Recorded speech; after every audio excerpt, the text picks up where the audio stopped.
Coucou les amis, j'espère que vous allez bien. Bienvenue pour cette petite vidéo très spéciale. Donc aujourd'hui, j'ai envie de vous parler des 12 signes astrologiques et de l'arcane majeur qui leur sont attribués, d'accord, selon le tarot de Marseille. Donc on va voir quel est l'aspect positif et enfin les aspects pardon positifs et les aspects négatifs selon l'arcane majeur et selon le signe astrologique.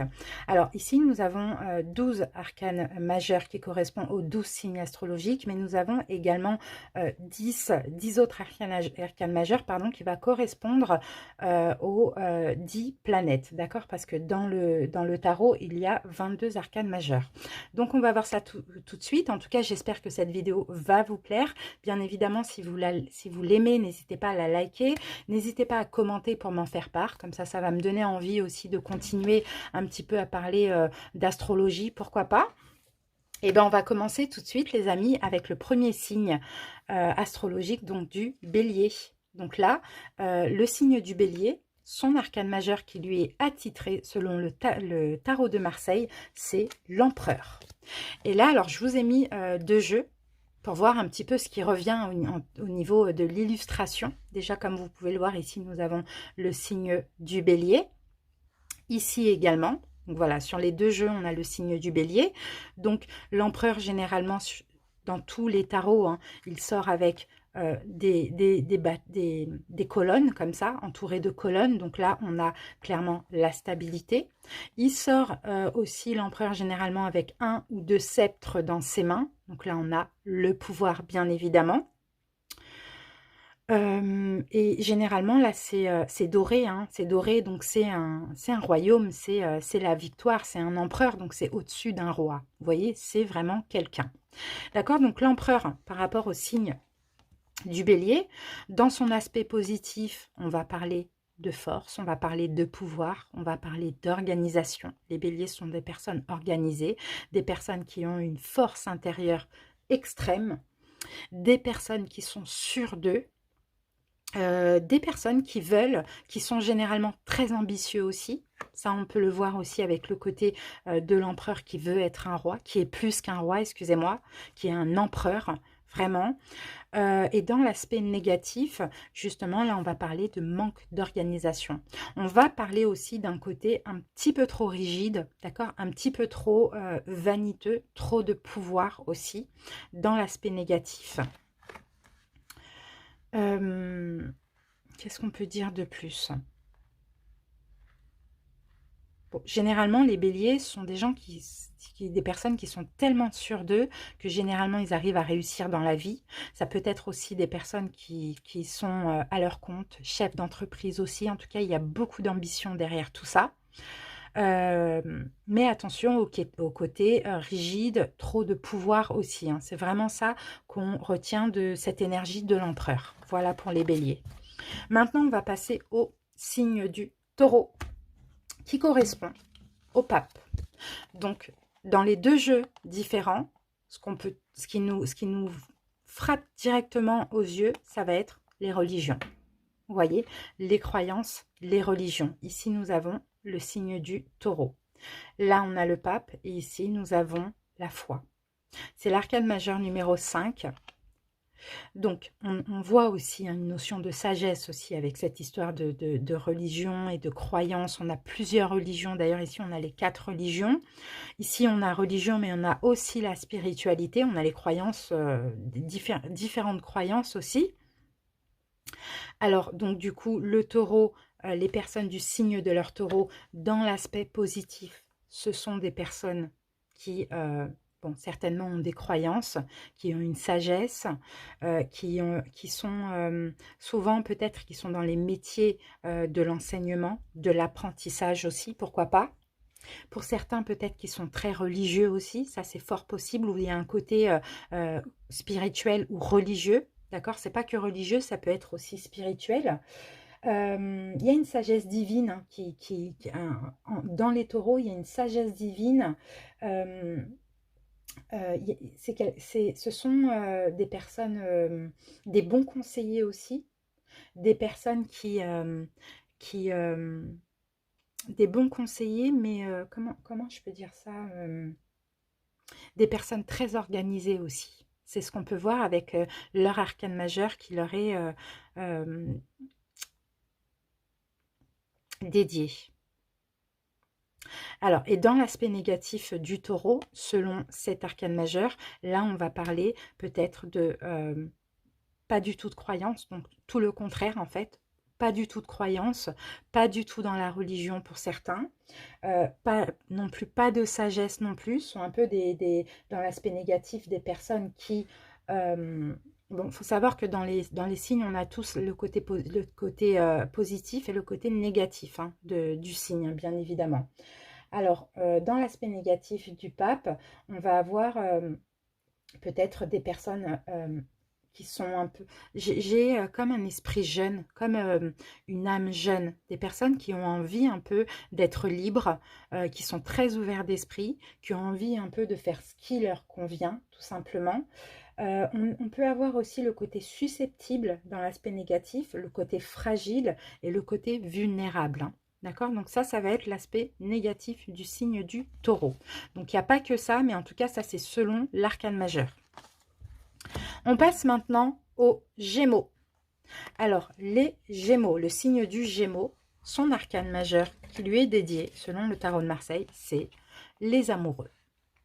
Et les amoureux, comme on peut le voir là dans ces deux cartes, déjà on a le signe du Gémeaux ici, et dans ces deux cartes, comme on peut le voir, il y a toujours un couple, deux personnes. Vous voyez? Donc effectivement, deux personnes, là on a la pomme, on a le serpent, donc Adam et Ève, le jardin d'Éden, on va dire ça comme ça. On a 4 colonnes, donc on a quelque chose d'assez stable ici dans cette carte. Là, on a les bougies qui va nous parler de divinité, d'union divine, de quelque chose de karmique, de très spirituel aussi, très lié.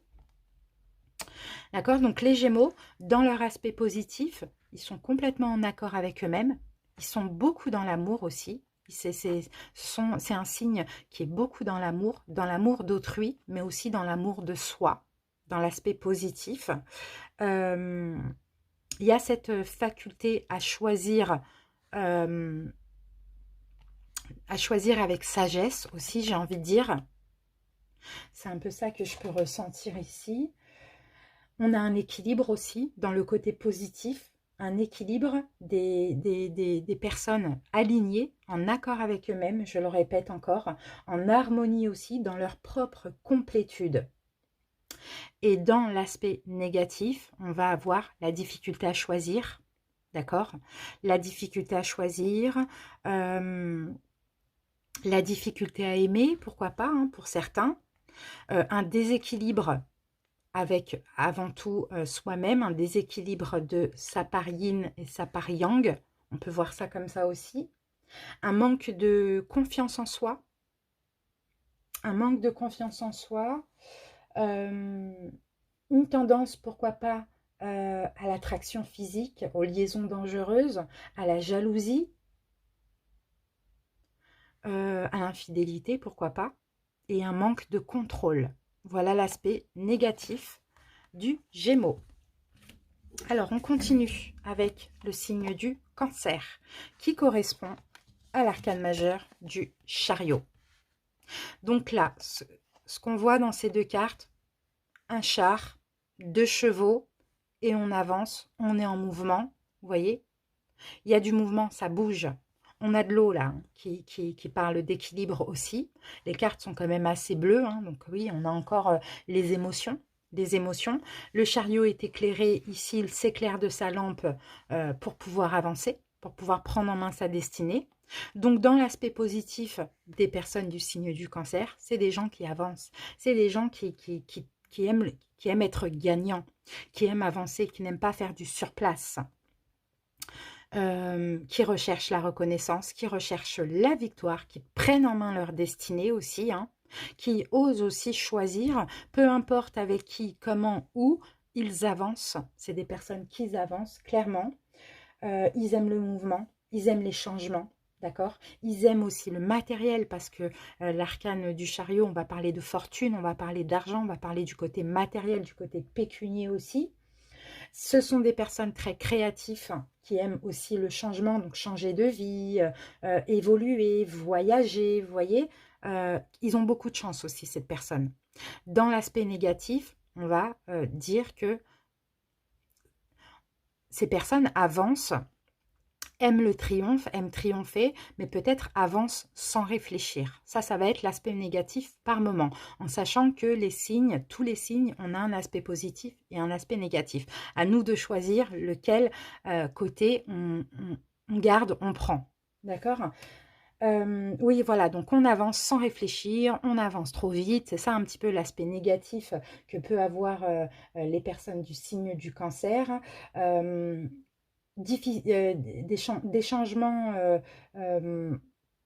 très difficiles si on ne réfléchit pas assez, si on n'écoute pas assez ses émotions, si on ne s'éclaire pas la route avant d'avancer. Vous voyez, c'est un peu ça. On va parler de malchance, d'accord? Donc là, c'est un signe qui doit vraiment écouter son cœur, vraiment écouter son intuition et ses émotions avant d'avancer, parce que si ils avancent trop vite, ils risquent d'aller à la catastrophe. Allez, on passe au signe du lion, qui correspond bien évidemment à l'arcane majeur de la force. Donc là, on a un lion, un tigre, un léopard. Et ici, nous avons un tigre. Mais généralement, la carte de la force, il y a souvent un lion. D'accord? Donc, ce qu'on peut voir aussi, on a souvent un personnage, donc que ce soit un homme ou une femme, généralement qui est entouré de fauves ou qui manie un petit peu le fauve aussi. On sent la force tranquille, elle est apaisée, vous voyez, elle est en sécurité. On a un lion là, on a un tigre qui rugit, on a des lions, on a un lion, on a quand même des félins ici qui sont quand même assez imposants, mais ce personnage, il est en confiance. Vous voyez, elle a confiance en elle, cette femme. Dans les deux cartes, elle est protégée, c'est elle qui contrôle.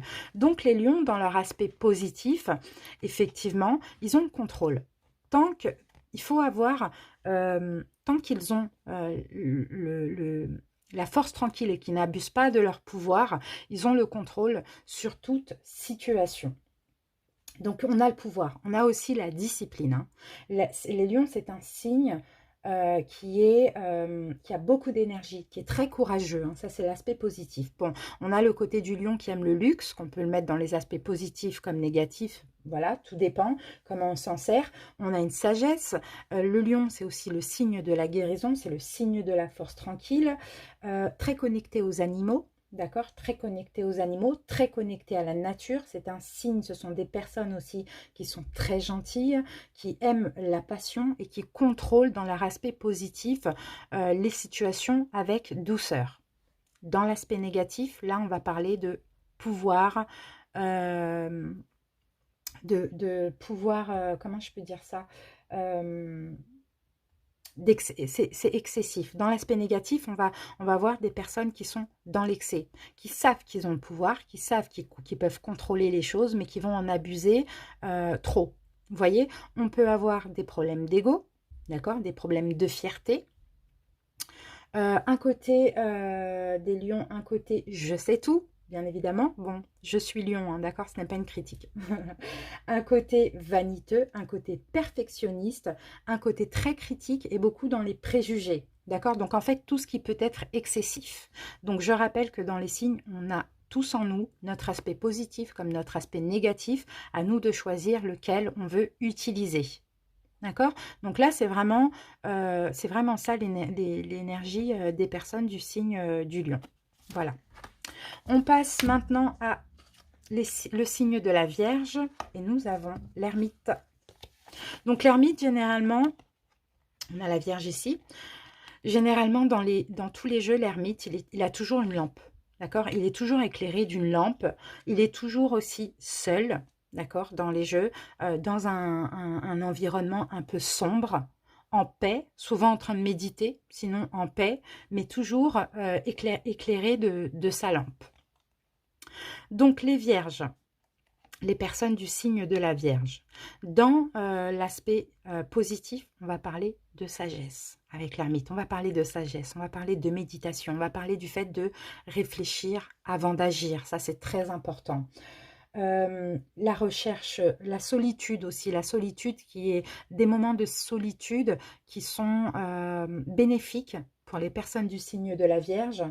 La recherche, ça peut être l'apprentissage. C'est des personnes très curieuses aussi, hein, très curieuses, les personnes du signe de la Vierge. Donc, recherche sur soi-même ou recherche, peu importe quelle recherche, beaucoup de besoin de méditation, besoin de se retirer par moment, de se mettre en retrait afin de réfléchir, afin de comprendre aussi. On a une sagesse, on a aussi une quête. C'est des personnes aussi, comme je vous l'ai dit, hein, besoin d'introspection par moment. C'est des chercheurs, hein, c'est des personnes qui étudient, qui recherchent, et c'est une solitude qui est productive. Dans l'aspect négatif, là, on va parler effectivement de solitude mal vécue, comment on peut dire ça, de se sentir effacé, vous voyez, effacé dans la société, de se sentir seul, mais là, c'est de la solitude négative, vous voyez, un peu, comment je peux dire ça, pardon, j'ai du mal à avoir le mot. Dépression, entre guillemets, oui, voilà, dépression, c'est bien ça.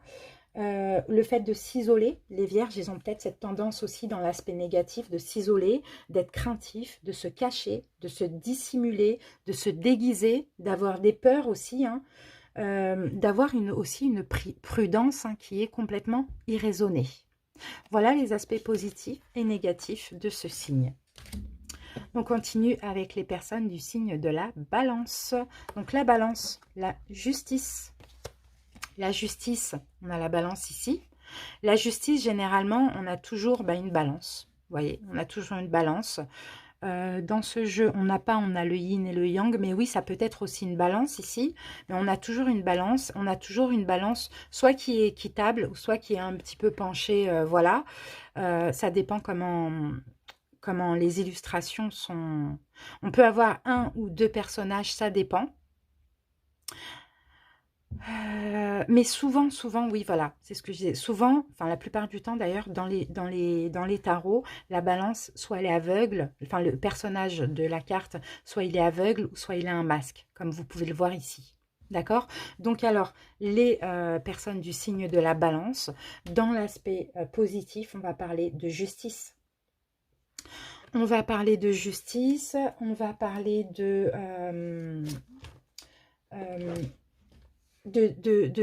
décision, de savoir prendre des décisions justes et équitables pour eux et pour tout le monde.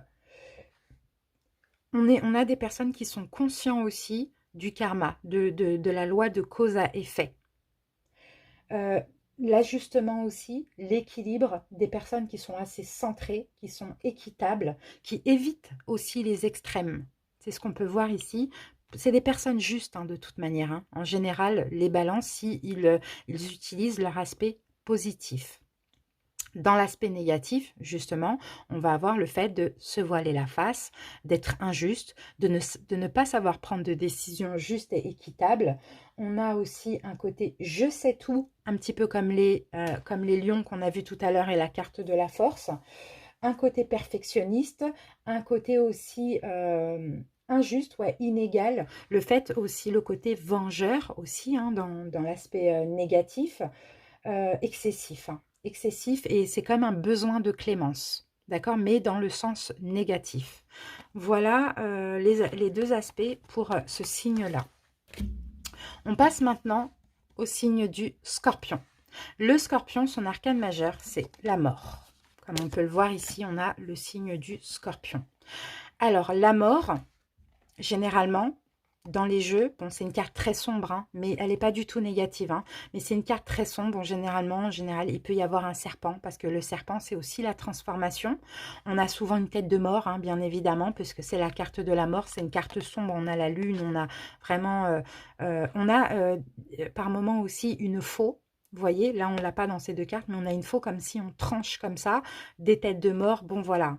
Et là, on a un scorpion et là, on a aussi tous les signes, mais on a un serpent qui parle de transformation.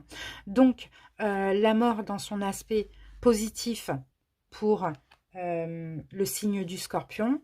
Bon, clairement, on va parler de cette faculté à renaître, à aller vers une renaissance, hein, à changer, à se transformer, à lâcher prise aussi, hein, à lâcher prise, à faire mourir l'ego quand c'est nécessaire. Ce n'est pas des personnes, les scorpions, qui ont un ego surdimensionné, mal placé, non.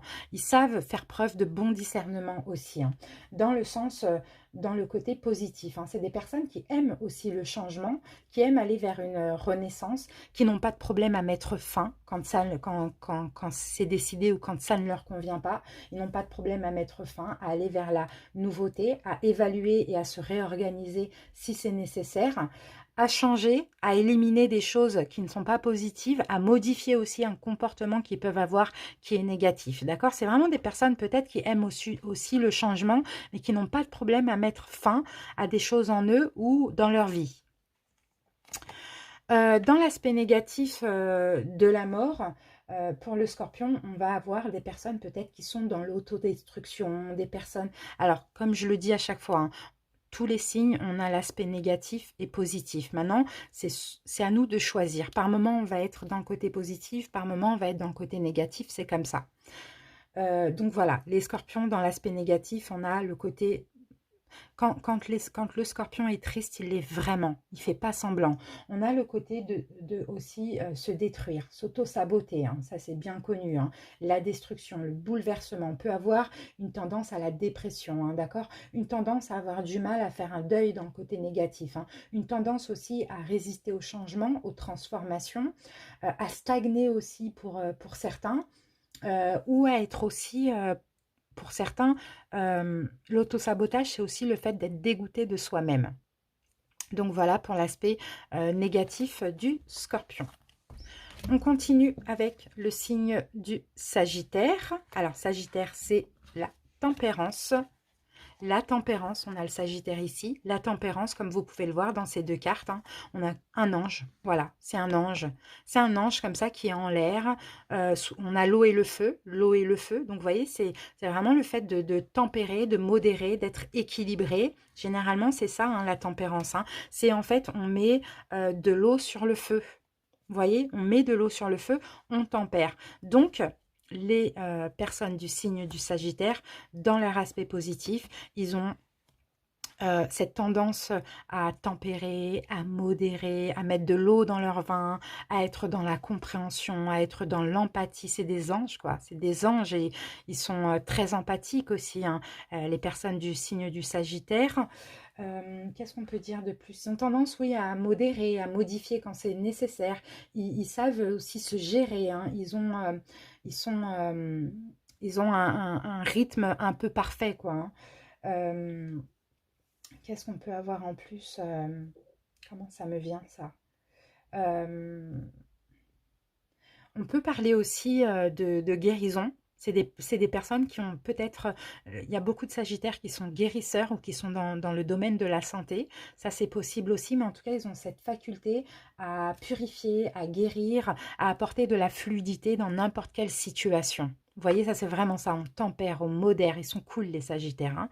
Par contre, dans l'aspect négatif, et je le rappelle, pardon, chaque signe, on a un aspect positif, un aspect négatif. Maintenant, à nous d'utiliser le positif ou le négatif, bien évidemment. Dans l'aspect négatif, il y a une discorde, il y a un conflit intérieur par moment, manque de coopération aussi. Les Sagittaires, ils ont aussi ce côté négatif où ils peuvent avoir des réactions par moment exagérées. Il y a une mauvaise gestion, hein, de leurs émotions, un petit peu éparpillées et par moments peut-être un petit peu instables émotionnellement. D'accord? Ou bien ils font plein de choses à la fois, ils s'éparpillent. Bon voilà, ça c'est les aspects négatifs. On passe maintenant au signe du Capricorne. Le Capricorne, c'est l'arcane majeur du diable. Le Capricorne qu'on a ici. Donc le diable, généralement, dans les tarots, ben, on va voir un diable, hein, tout simplement. Comment on en a... voilà, on va voir un diable, on va voir de l'emprise. C'est une carte très rouge, hein, très magnétique, très... Voilà. Bon, là, vous voyez, on a un comment on appelle ça? Une croix, là... Ah mince, j'ai plus le mot. Dites-moi en commentaire comment ça s'appelle ça. Une étoile de je sais pas quoi à l'envers. Donc voilà, c'est tout ce qui est... c'est souvent des cartes très démoniaques, hein, de toute manière. La carte du diable, on a beaucoup de souffrance aussi dans ces cartes-là. Et pourtant, le diable a un aspect positif et un aspect négatif. Vous voyez? Donc, concernant le signe du Capricorne, donc dans leur aspect positif, on va parler de magnétisme. Quand ils veulent quelque chose, ils l'ont. Ils dégagent une énergie de pouvoir. Donc, en fait, oui, ils arrivent à manipuler pour arriver à leur fin, mais pas forcément en étant mauvais, pas forcément en étant négatif, parce que dans la vie aussi, il faut avoir un côté rusé et un côté malin, si on veut réussir, tout simplement. Ça, je le conçois. Euh, donc c'est ça en fait le côté positif, positif du diable, ça va être ouais, le côté manipulateur dans le bon sens du terme. On voit aussi les pièges, hein, vous voyez, on peut voir, on a cette tendance à capter un petit peu les pièges avant tout le monde, avant tous les autres signes même, j'ai l'impression, hein. Euh, les Capricornes, ils peuvent aussi, ils ont peut-être aussi une tendance dans l'aspect positif à se libérer d'addiction, à ne pas, comment dire ça, à ne pas être faible, hein, face à des addictions, des dépendances, des choses comme ça. Sinon, ils ont énormément de pouvoir qu'ils peuvent utiliser à bon escient s'ils le souhaitent. Ils dégagent un magnétisme, comme quand ils arrivent quelque part, pour un boulot, peu importe, tout leur est accordé. Donc ça, c'est l'aspect positif. Dans l'aspect négatif, on peut avoir justement, et comme je le dis, hein, tous les signes, on a un aspect positif, un aspect négatif. À nous de choisir quel aspect on veut utiliser, hein, ou qu'on choisit tout simplement. Dans l'aspect négatif, effectivement, on peut avoir des personnes manipulatrices. D'accord? On peut avoir des personnes manipulatrices, on peut avoir des personnes qui ont un pouvoir, un ego surdimensionné aussi. Ça, c'est possible, un pouvoir. On peut avoir des personnes qui sont matérialistes, qui ont tendance à piéger un petit peu, hein, dans l'aspect négatif, hein. Très séducteur. Bon, séducteur, ça peut être positif comme négatif, hein, peu importe, hein. Euh, Qu'est-ce qu'on peut voir aussi? On peut avoir aussi par moment, hein, des personnes qui peuvent avoir des difficultés financières s'ils ont un côté trop dépensier. Ça, c'est possible aussi. Tendance à avoir des obsessions, des addictions, des doutes aussi, beaucoup de confusion. Ici, on peut le voir, hein. Voilà, et lié par des considérations matérielles et financières. Voilà les deux côtés pour les Capricornes. Alors, Verseau. Alors, le signe du Verseau correspond à l'étoile. L'étoile, la carte du Verseau, on retrouve l'étoile ici. On retrouve le Verseau ici, la carte de l'étoile. Généralement, l'étoile, ben voilà, c'est une carte très bleue, très pure.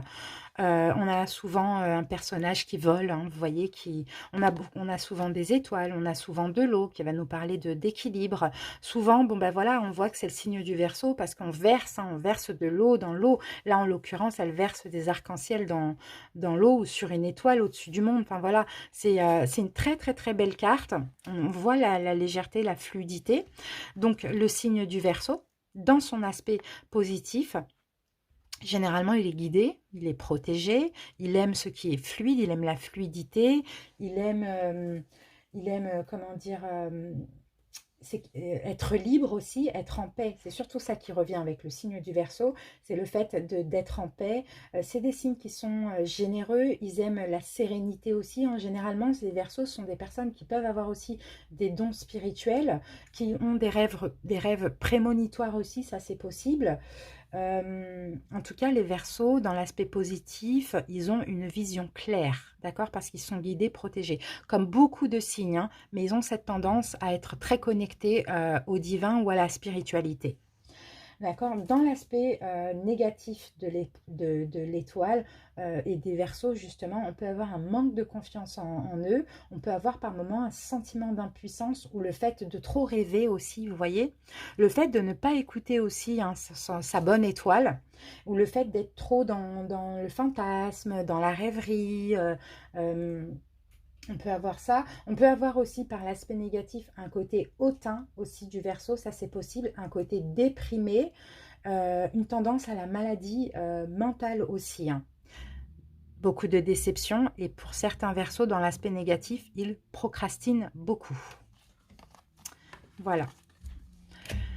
Le signe des Poissons. Il manque un S, je sais. C'est pas moi qui les ai créées, malheureusement. Parce qu'elles sont magnifiques, mais ça, c'est vraiment pas bon du tout. Bon, bref. Le signe des Poissons, la Lune.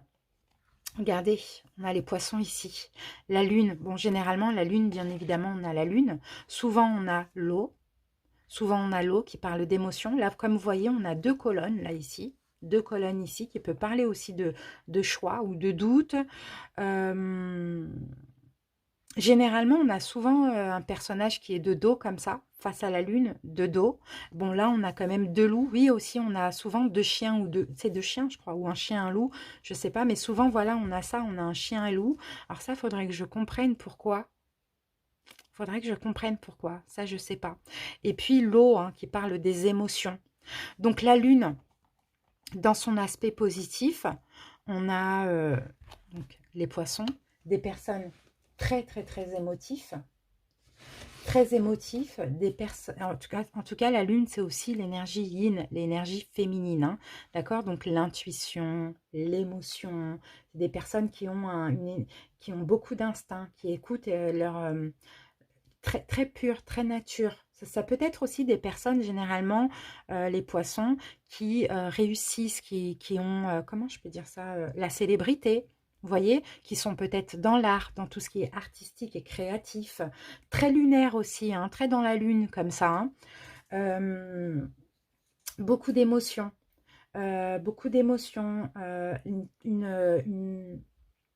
une faculté à s'adapter aussi. Voilà ce que je peux dire de la lune dans son côté positif pour les poissons. Et aussi la guérison avec l'eau, hein, la guérison aussi. Hein. Et dans l'aspect justement négatif, là on peut avoir des peurs, on peut avoir de la dépression. Alors je rappelle, hein, pour chaque signe, hein, on a un aspect positif, un aspect négatif à nous. À nous de choisir lequel on choisit, hein, et lequel est, pour certains, il y a l'aspect positif qui est dominant et l'aspect négatif qui va être dominant aussi. Hein. En tout cas, voilà, on a une tendance à la dépression, une tendance à l'hésitation, une tendance à la procrastination, une tendance pour certains à la lune au mensonge, à être déçu, à la tromperie aussi, à un sentiment d'insécurité, le fait de se sentir menacé aussi, hein, et l'illusion. Tendance à être dans l'illusion ou à cacher des choses aussi, à être dans le mensonge ou à écouter ses peurs. Hein. Voilà ce que je peux dire pour l'aspect négatif pour les poissons. Donc voilà pour les signes astrologiques. Maintenant, on va passer aux planètes et on va commencer donc par l'arcane majeur de la roue. Donc la roue de fortune. Donc la roue de fortune qui va correspondre à Jupiter. Alors la roue de fortune, généralement, il y a souvent, ce n'est pas pour dire tout le temps, une roue. Hein. Tout le temps une roue comme ça qui tourne. Alors, il faut savoir que la roue de fortune, elle peut tourner. Et souvent, on a aussi le fou, hein, ici sur la roue. Hein, et on a souvent aussi un gros denier comme ça. Et le monde, bien évidemment. Alors, la roue, elle peut tourner dans le sens positif comme dans le sens négatif. Hein, d'accord? Il faut savoir qu'à chaque fois qu'on a la roue de fortune qui tombe, oui, c'est un changement, mais ça peut être en expansion, comme ça peut être aussi dans le sens négatif. Hein, d'accord? Mais c'est un changement, dans tous les cas, ce sont des changements avec la roue et ce sont des changements qui sont inévitables. Inévitable, inévitable. Donc, c'est du mouvement. Ça peut aussi parler de destinée. Ce sont des grands changements aussi, la roue.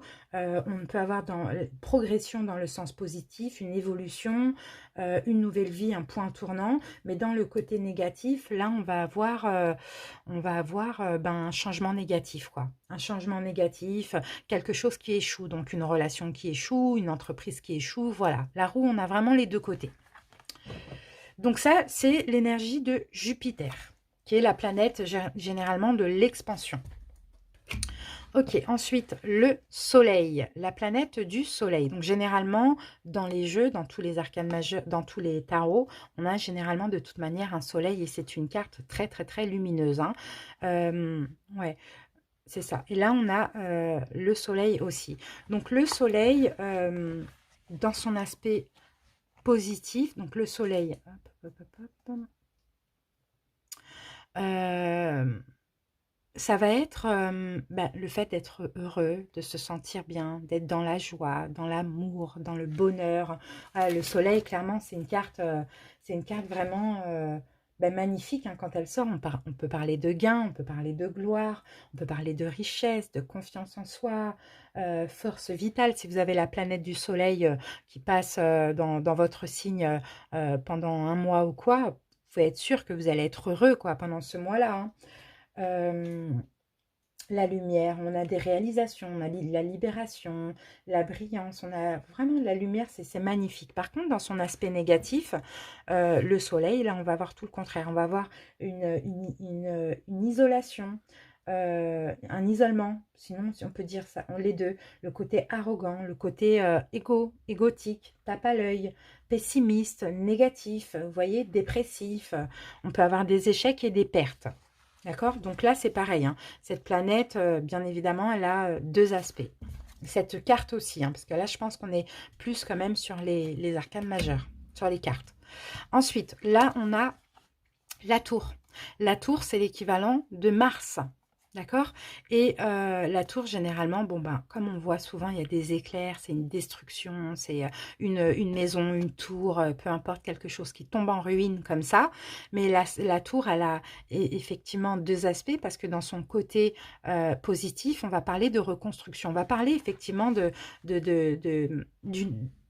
tous les cas, la tour, il peut y avoir un événement soudain. Il peut y avoir quelque chose de soudain, quelque chose de... Surtout quand Mars, hein, quand Mars, quand Mars arrive dans un signe, on a des événements soudains ou un événement soudain. On a, pour certains, il peut y avoir une destruction. Pour une destruction, mais il peut y avoir aussi une reconstruction, une chance, vous voyez, quelque chose comme ça. Parce que la tour, elle fait peur, mais elle permet aussi une réorganisation.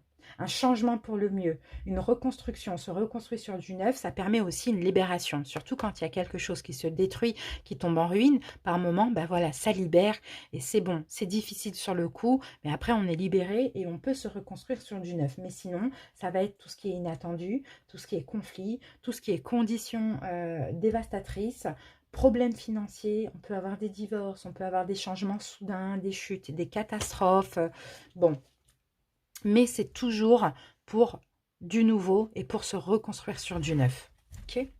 Alors, le fou,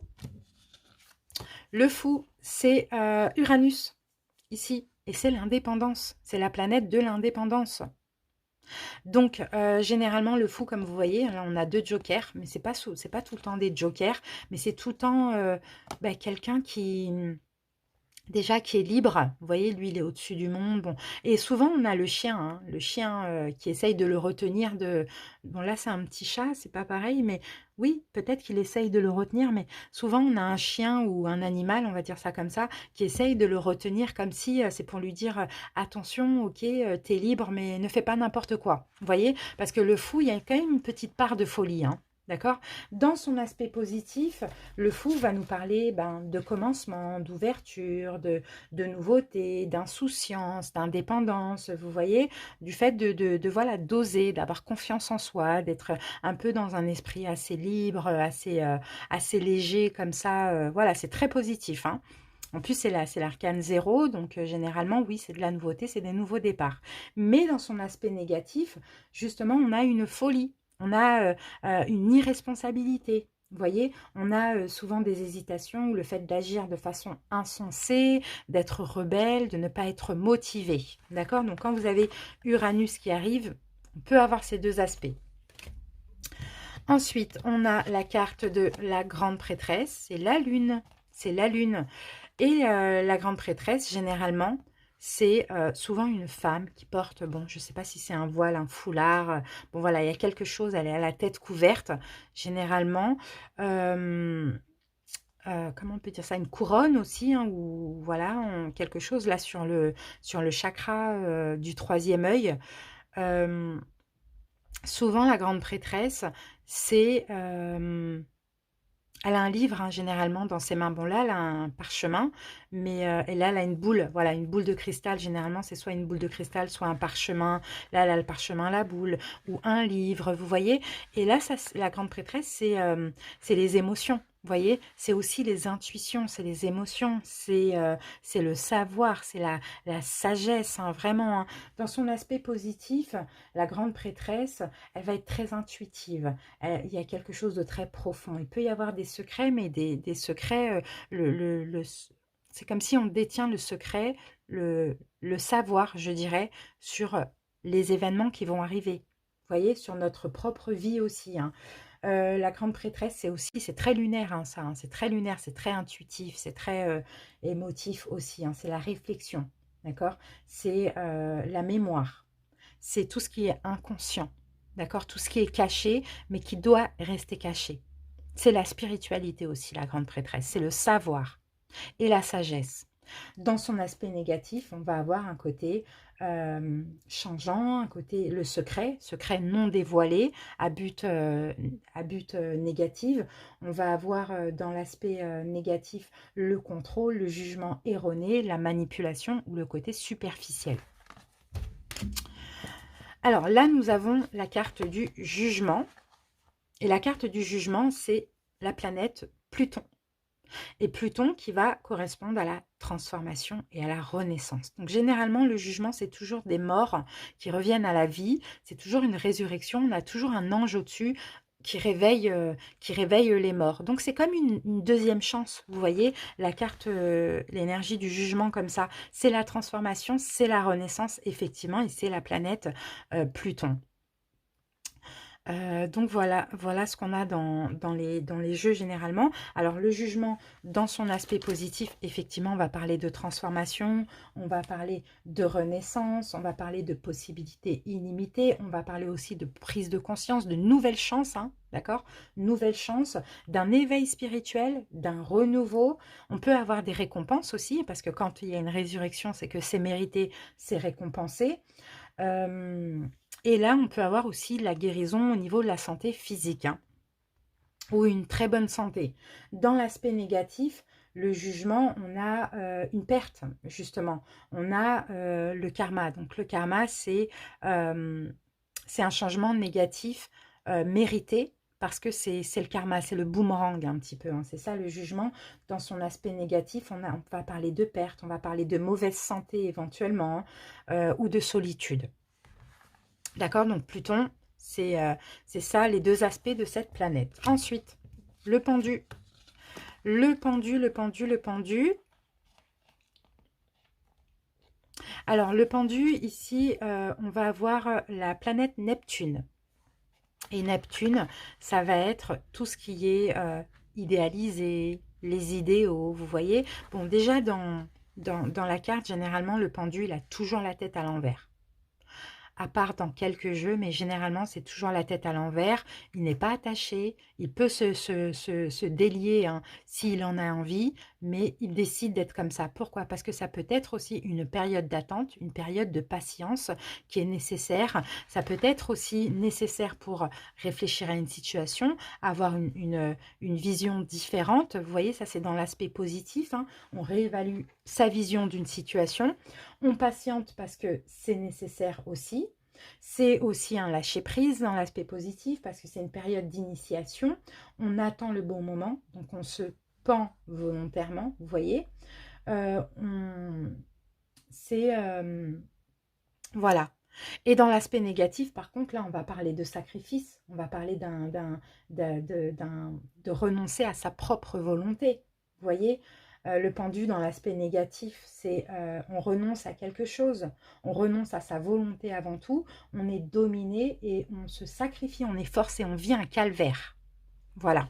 Donc, ça, c'est l'énergie aussi de la planète de Neptune, dans les deux aspects. Le monde et le monde, nous avons Saturne. Donc généralement le monde, bon, on a bien évidemment une planète qu'on peut voir ici, qu'on peut voir ici. Là on a les 4 saisons, là on a, pardon, les 4 éléments. Donc l'eau, le feu, l'air et la terre. Ici, on a tous les signes astrologiques, on a un sablier qui est épuisé. Donc, généralement, le monde, c'est vraiment, c'est la dernière arcane du tarot majeur, du tarot de Marseille. Donc, déjà, ça va être une restriction. Ça, c'est déjà l'énergie de Saturne. Restriction, achèvement. D'accord? Mais qui dit fin, dit renouveau. Vous voyez? Donc, c'est ça, en fait. Et là, on a le fou ici. Donc, vous voyez, ok, il y a quelque chose qui s'achève, il y a la fin d'un cycle, mais avec le fou, qui est l'arcane 0, on démarre quelque chose de nouveau, un nouveau cycle. Donc, le monde, dans l'aspect... Il n'y a pas d'aspect positif, négatif, finalement. Parce que dans tous les cas, c'est un achèvement. Ça peut être un achèvement karmique, une libération. C'est un peu comme la tour, vous voyez? Une libération, un accomplissement, quelque chose qu'on a accompli. Maintenant, hop, on peut passer à autre chose. Épanouissement, vous voyez? Il y a quelque chose qui s'achève pour prendre un nouveau départ dans tous les cas. Et même si c'est une fin de relation, c'est bénéfique parce que c'est comme ça. Vous voyez, peu importe hein, quelle fin. Mais c'est une restriction euh, nécessaire pour pouvoir prendre un nouveau départ. Okay. Alors maintenant, on va passer au magicien. Alors, le magicien, c'est Mercure qu'on voit ici, la planète de la communication. La planète du mouvement aussi et de la communication, Mercure. Le magicien, généralement, il a la coupe, le bâton, l'épée et le denier. Il a tout. Il manie tous les éléments. Généralement, il fait quelque chose comme ça avec ses mains. Il y a du magnétisme aussi. Donc, le magicien, c'est vraiment c'est la communication, c'est le fait d'avoir confiance, de pouvoir faire plein de choses à la fois. Alors, dans son aspect positif, le magicien, on va parler de créativité, on va parler du fait d'avoir le pouvoir, hein, vous voyez, les synchronicités, de prendre un nouveau départ, de réussite, d'apprentissage aussi, hein, le magicien dans son aspect positif. Beaucoup d'actions, le fait d'être confiant, d'être actif, de faire pas mal de choses, de beaucoup communiquer ou quoi. Et dans l'aspect négatif, là, on va avoir un côté un peu trop égotique, peut-être manipulateur, menteur, manque de volonté, très agité. Hein, et on peut avoir aussi la maladie, enfin, mal-être mental, maladie mentale aussi. Hein. Vous voyez, le magicien, voilà, voilà, il manipule un peu tous les éléments comme ça. Mais dans l'aspect négatif, c'est pas du tout à bon escient. Voilà, et on termine avec l'impératrice, magnifique, on termine avec la plus belle des planètes, et c'est Vénus. Vénus. Et Vénus, c'est la planète de l'amour, c'est la planète des sentiments. Comme l'impératrice, elle met un enfant au monde ici. Généralement, c'est une femme enceinte. Dans tous les cartes. Hein. Là, elle met un enfant au monde. Généralement, elle est dans l'abondance. Elle peut avoir des fruits, elle peut avoir des animaux, elle peut avoir plein de fleurs. En tout cas, voilà. C'est une carte c'est une planète magnifique, Vénus. D'amour aussi, vraiment d'amour, dans tous les sens du terme, et d'abondance aussi. Alors, l'impératrice, dans son aspect positif, ben, on va parler peut-être de conception, de création, d'un côté protecteur, de féminité aussi, de générosité, vous voyez, d'abondance matérielle, d'abondance émotionnelle aussi, hein, de beaucoup de joie, hein, de cette faculté à prendre soin de ce qu'on a dans les mains aussi, hein, c'est vraiment ça, et de l'abondance, d'accord, de projets abondants, de fécondité, de projets féconds. Dans l'aspect négatif de l'impératrice, là, on va parler de surprotection, d'un côté un petit peu trop étouffant, d'un côté matérialiste, vaniteux et superficiel. Voilà, ou du fait de ne pas arriver à développer des projets qui peuvent être féconds parce que voilà, il y a une mauvaise intention derrière ça. D'accord? Donc la planète de l'amour. Et comme je dis, hein, dans tous les signes, dans toutes les planètes, on peut avoir le côté positif comme négatif. À nous de choisir parce que la vie, ce sont des choix. D'accord? Tous les jours, on a des choix à faire. À nous de faire les bons choix, les amis. Voilà, en tout cas, j'espère que cette vidéo vous a plu et ben, vous a aussi appris certaines choses. N'hésitez pas à commenter hein, pour me faire part de vos impressions. Je recommencerai ce genre de vidéo hein, un petit peu plus souvent si je peux, si j'en ai le temps. En tout cas, merci à toutes les personnes qui sont restées jusqu'à la fin. Je vous embrasse. Bye bye.